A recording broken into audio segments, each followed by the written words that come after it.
The news from the border is just getting worse. Tonight we learned that Mexican drug cartels are threatening police in Arizona. Nogales, Arizona Police Chief Jeff Kirkham is here, and he is warning his officers to keep their guns with them even when off duty.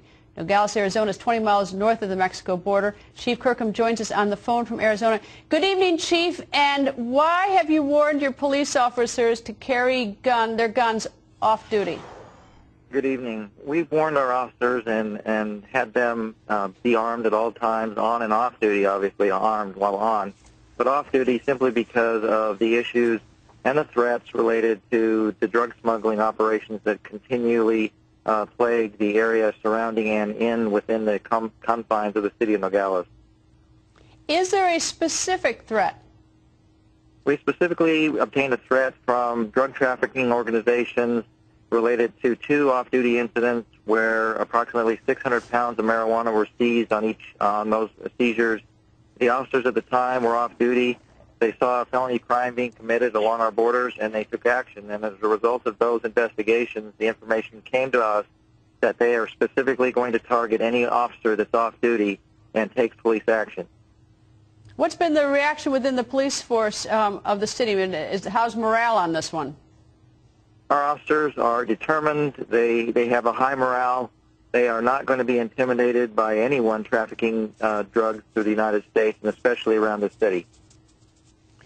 In terms of Nogales and the people in Nogales, have they been talking about this new SB 1070? They've been talking about Governor Brewer's battle with the president, trying to get more help, and Senator Kyle and Senator McCain. What's the discussion in your community? Well, I mean, there's two opposing forces. Our community is 95% Hispanic, and obviously they have family members on both sides of the border. However, the majority of those in Arizona are supporting SB 1070. However, that particular law in no way is going to affect the drug trafficking organizations trying to get those illegal narcotics through the border to the United States. What would you like to see happen? What do you need? Well, for my department, we need some additional resources and the efforts of manpower as well as equipment. I currently am lacking in the area of technology as well as a facility that secures not only our equipment but makes it a safe workplace for my officers and employees. Have you had budget cuts or anything in the last 6 months, year and a half that has made it, that has contracted your ability to do your work? Well, we're facing some severe budget cuts in the next budget cycle, and it's approximately 12%. And as you know, law enforcement, the majority of their budget comes from personnel costs. If your town is 20 miles from the border, that seems pretty far from the border. Do you actually feel the sort of the problem of the border that deep? I realize you have threats on some police officers, but is this common?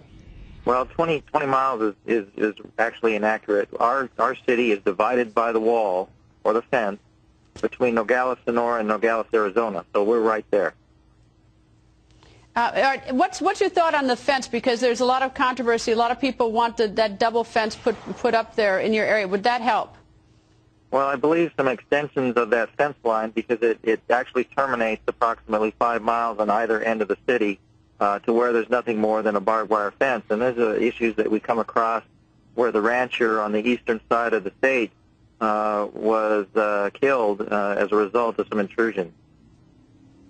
Is Washington taking you seriously, do you think?